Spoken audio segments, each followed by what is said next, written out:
Hi, I'm Dr. Rallie McAllister, a board-certified family physician. The human digestive system was designed to break down natural foods. Today, it's confronted with a variety of artificial foods which have been modified and processed by industrialization. If we analyze how people in general eat today, we'll likely conclude that our habits increase our exposure to toxins and predispose us to a number of illnesses.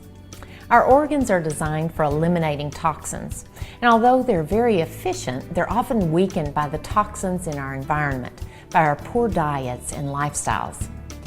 The liver is the body's cleaning powerhouse. It filters all of our blood every 3 minutes, neutralizing environmental contaminants and breaking down drugs and chemicals in our diet. The liver also processes basic nutrients. Cleansing the liver is an important step we need to take for optimal health. Physicians commonly see deficiencies in this organ, such as non-alcoholic fatty liver disease and other health consequences of an overstressed organ. The colon, or large intestine, is responsible for eliminating toxic waste from all of the food we eat, acting as a sewer system where all waste should flow in an optimal manner. But a lack of fiber in today's diet and a toxic environment affect the function of the colon, predisposing it to constipation. In some people, it may seem a lot like a backed up sewer system. Diseases like diverticulitis, various forms of colitis, and the disproportionate increase in cancer in the United States are linked to a decline in the health of the colon. The kidneys also play an important role, filtering blood, recovering valuable minerals or nutrients, and eliminating waste. Many diseases, including diabetes and hypertension, diminish the cleansing capacity of the kidneys. Modern life and chemical contaminants can permanently overload our cleaning organs, preventing them from keeping our bodies clean and healthy. Let's analyze how poisoning occurs in the body. Dangers of excess carbohydrate and sugar consumption. As a society, we've gone from consuming at most 5 pounds of natural honey a year to consuming 150 pounds of refined sugar each year. This excess sugar consumption promotes inflammation, it slows bowel transit time, and it contributes to chronic and degenerative diseases. Sugar also overloads the pancreas and increases the risk for diabetes, obesity, cardiovascular disease, and colon cancer. Reduction of natural fiber consumption. One of the consequences of modern industrialization and food processing is a reduction in the consumption of natural fiber.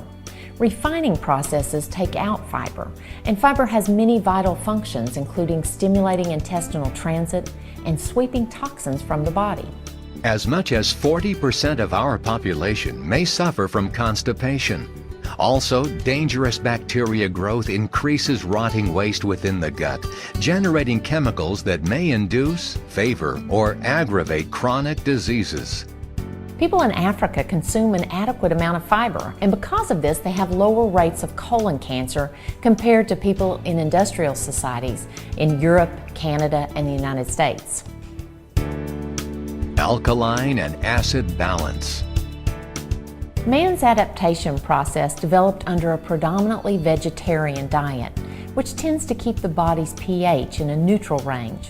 Bodily functions such as digestion and absorption of nutrients work best in a neutral pH environment.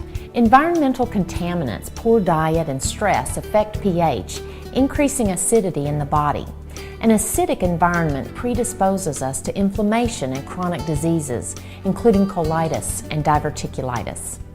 For many Americans, our modern lifestyle, diet, and activity level place us at a crossroads between drastic habit changes and unavoidable disease. Low-quality, processed, non-nutritious foods diminish the body's balance. Additionally, a stressful lifestyle continuously places us in a state of fight or flight, which can wreak havoc on the adrenal glands and on the small and large intestines. A sedentary lifestyle often precedes illnesses like arthritis, cardiovascular disease, obesity, and some forms of cancer. Today's comfortable and modern homes create an environment loaded with contaminants. These toxins can be stored in the liver and the colon, leading to health issues with these organs. Many homes are also full of electromagnetic signals that can induce physical stress, insomnia, headaches, and irritability. The basis for maintaining a healthy body lies in cleansing and detoxifying. In addition to our toxic habits, we consume a variety of over-processed, packaged, and industrially modified foods. Regular consumption of these foods can create significant nutritional deficiencies. Macronutrient and micronutrient balance. Natural foods have a balance of macro minerals, such as calcium, and micro minerals, like zinc. Food refining processes often cause microminerals to be lost, and the body needs microminerals to work properly. Many modern diseases are caused by a disruption in these ratios or by a lack of microminerals. Imbalances between essential omega-3 and omega-6 fatty acids. Essential fatty acids are necessary for the normal function of the body. Historically, man consumed omega-6 and omega-3 essential fatty acids in a 1-to-1 ratio. Today, our diets and our habits lead us to consume them in a ratio that is closer to 20-to-1. This can lead to inflammation, since omega-3 fatty acids are anti-inflammatory, and we're not consuming nearly enough of them. The results of recent studies suggest that omega-3 essential fatty acids may reduce the risk of colon cancer. These habits help to explain the obesity epidemic and the high prevalence of cardiovascular disease, which is the leading cause of death among Americans. Imbalance between sodium and potassium. The diet of pre-industrialized man included a variety of vegetables that were rich in potassium. Industrialized foods are loaded with hidden salt or sodium, which disrupts the delicate balance between these two important minerals. When this ratio is altered, sodium enters the cell, and this can lead to hypertension, kidney disease, and fluid retention, among other things. The solution. Luckily, nature provides many solutions, beginning with cleansing. We start with the liver, protecting it from overload and stimulating its cleansing ability. In the colon, we need to trap toxins, minimize inflammation, protect and lubricate internal walls, and encourage proper emptying to prevent alterations in the intestinal flow.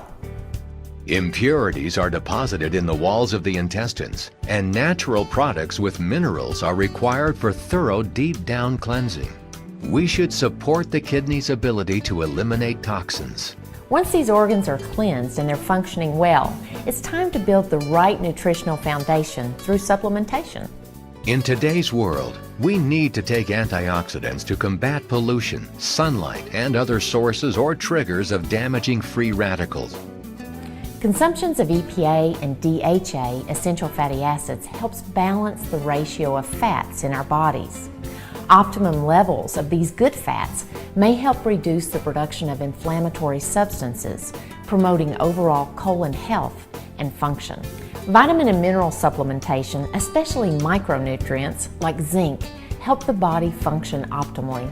It's important for each of us to evaluate our lifestyles and to adopt a preventive cleansing program for good health. As a general guideline, health-conscious people with good health habits, including vegetarians, will benefit from cleansing twice a year. You can think of it as preventive medicine. People who find themselves in a toxic environment or those who regularly consume meat should consider using a cleanse 4 times a year as the seasons change. People who are suffering from an illness should discuss cleansing with their physician or other healthcare providers before beginning a cleansing program.